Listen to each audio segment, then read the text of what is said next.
جنہاں ظالماں نو تسی پرچیاں دتیاں نا تے انہاں ظالماں نے ختم نبوت تے ڈاکے مارے تے قیامت والے دن خیال کرنا جے گھوڑے دا پیشاب توڑنا ہے تے تہاڈیاں پرچیاں بھی نال توڑنیاں۔ ہاں اے مت کوئی سمجھے کہ جناب تساں پرچی پا دیتی تے تسی مک گئے، نا نا، فمن یعمل مثقال ذرۃ خیرا یرا ومن یعمل مثقال ذرۃ شرا یرا۔ اے پرچی تلنی اج موقع ہے، انہاں نو تھک دیو، انہاں کہنا گڑی نہیں چاہیے، کچھ بھی نہیں چاہیے، محمد عربی دا دین چاہیے۔ اے تسی ساڈے نال وعدہ کرو،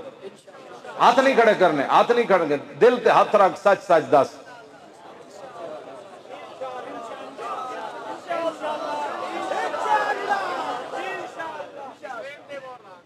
نہیں کرین تے بھی نہ لاؤ، پہلے اپنے دل کو پوچھ لینا 1000 واری، پرچی لے آ کے تو پھر یہ نہ کرنا اسی اسلام تے احسان کیتا ہے بڑا،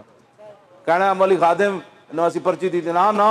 جے اسلام دے اوتے کسی نے احسان کرنا ہوندا نا، گل کرنی ہوندی تے مصعب بن عمیر کر دے حضور نال، کیوں جی؟ ہاں مصعب بن عمیر نو تے جاندے کفن بھی پورا نہ ملیا تے حضور نے جھنڈا بھی انہاں نو دتا سی میدان احد دی طرف جاندیاں، تے اے وی نے تہ بند بدے سی صرف مصعب بن عمیر نے، تے جھنڈا بھی حضور نے دے دیتا سی انہاں نو، تے شہید بھی ہو گئے سن میدان احد وچ۔ تے صحابہ جدوں کفن پان لگے تے عرض کیتی حضور سر ڈھانپدے تے پیر ننگے، پیر ڈھانپدے تے سر ننگا، ہن کی کریے؟ حضور نے فرمایا سر تے کپڑا پا دیو، پیراں تے گھا پا دیو۔ جے کوئی اسلام تے گلا کردا نا تے تسی تے میں 20 قسم دے کھانے کھا کے بہ کے تبصرے کر دیو تسی اسلام دے بارے بہ کے، تسی تے میں اسلام نو دتا کیویں پہلے اے دسو تسی؟ ہاں جی میں قبلہ تے بلان سانو بھی تے اسی بھی انہاں نو جواب دئیے، بہ کے چار چار کر دیں قبلہ تے بہ کے،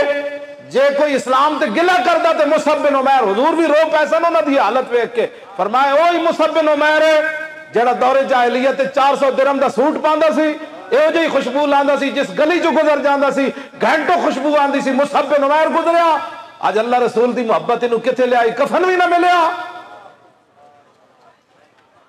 اگر کوئی اسلام تے گلا کردا تو مصعب بن عمیر کردے حضور سانو اسلام نے کی دیتا، ساڑھے تے پہلے بھی کپڑے لا لے اسلام، اس واسطے اسلام دے بارے گل وہ کرے جنہیں کوئی کم کیتا ہوئے، 20 قسم دے کھانے کھا کے پھیرویاں کرسیاں تے بیٹھ کے میرا خیال یہ ہے کیسے ہونا چاہیے، تو کون ہوتا ہے تیرا خیال یہ ہے کیسے ہونا چاہیے؟ افضل الخلق بعد الرسل، خلیفہ بلا فصل، روحانی اور سیاسی، ان کا ذرا خطبہ سنیں آپ نے کیا خطبہ دیا۔ ایھا الناس فإني قد وليت عليكم ولست بخيركم فإن أحسنت فأعينوني وإن أسأت فقوموني الصدق أمانة والكذب خيانة والضعيف فيكم قوي عندي حتى أرجع إليه حقه إن شاء الله تعالى والقوي فيكم ضعيف عندي حتى أخذ الحق منه لا يدعو قوم الجهاد في سبيل الله إلا خذلهم الله بالذل ولا تشيع الفاحشة في قوم إلا عمهم الله بالبلاء اطیعونی ما اطاعت اللہ ورسولہ فإن عصیت اللہ ورسولہ فلا طاعت لی علیکم۔ داتا صاحب لکھا جو کامل صوفی دیکھنا چاہتا ہے وہ صدیق اکبر کو دیکھے، کیوں جی؟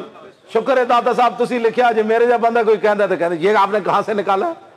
داتا صاحب فرماندے ہیں جنہیں سب تو بڑا صوفی امت وچ ویکھنا ہوئے اور صدیق اکبر نو ویکھ، کہنے جی یہ نہ آج تک کسی نے کیا ہی کچھ نہیں، میں آگا صدیق اکبر تک کسی نے چھڑے ہی نہیں، کیوں جی چھڑیا؟ حضرت عمر نو آپ نے ڈانٹ دیتا سی جدوں نہ کیا نا اینج نہ کرو مانین زکات نال جنگ نہ کرو، تو آپ نے ہاتھ رکھ کے فرمایا عمر تیری ماں تجھے روئے، اجبار فی الجاہلیت و خبار فی الاسلام، جاہلیت کا بہادر اسلام لانے کے بعد کمزور ہو گیا، کیوں جی؟ اے کتنی وڈی آپ نے گل کی، سانو آج نویاں نویاں اسلام لوگ پڑھا دیں جی چونکہ ایسے تھا تو چونکہ ایسے تھا تو چونکہ ایسے تھا، میں کہا چون نے پترا جی اسلام دی ترجمانی نہیں نہ کرنی آندی تے گھر ہے، ہاں اسلام دی ترجمانی کرے بسم اللہ الرحمن الرحیم من خالد ابن الولید الى رستم و مہران و ملائ فارس والسلام علی من اتبع الہدى اما بعد فإنا ندعوکم الى الاسلام فإن أبيتم وآتوا الجزية عن يد وأنتم صاغرون فإن أبيتم إن معنا قوما يحبون الموت كما يحب الأعاجم الخمر۔ اے اسلام ہے کہیں جی جتھے کوئی لگیا لگے ہی رہنے دو۔ خالد بن ولید کا خط ہے کس کے نام؟ رستم مہران اور فارس کے تمام بدماشوں کے نام، فرمائے کلمہ پڑھو، کہتے ہیں جی جیسے کوئی لگے ہی رہنے دو. خالد بن ولید نے فرمایا کلمہ پڑھو. اگر کلمہ نہیں پڑھتے پھر ذلیل ہو کر ہماری رعایا میں ٹیکس دے کر رہنا پڑے گا. اگر تم کلمہ بھی نہیں پڑھتے ٹیکس بھی نہیں دیتے تو پھر اسی شریف لوگ مدینہ منورہ واپس چلے جاؤں گے. فرمایا پھر سن انما انا قوما یحبون الموت کما یحب العاجم الخمر. فرمایا میرے نال محمد عربی دے غلام ہون جویں تسی شرابہ پی کے مست ہونے ہو نہ گردنہ کٹا کے انجے مست ہونے.